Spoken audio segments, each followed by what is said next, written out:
eerste gedagte. Sjoe, daar is 'n biljoen goed wat in jou kop ontplof en dadelik word jou kreatiewe denke dadelik aangeskakel want hulle sê ons het hier 'n idee, maar ons weet nog nie presies wat ons gaan doen nie, so help saam met ons uitwerk.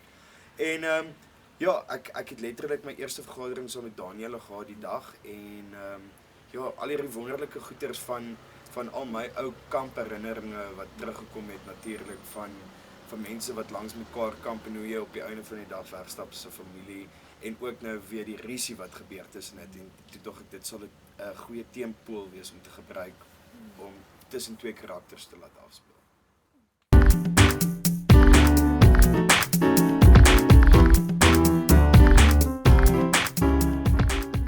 Salagash. Bye. Au revoir. Auf Wiedersehen. Ciao.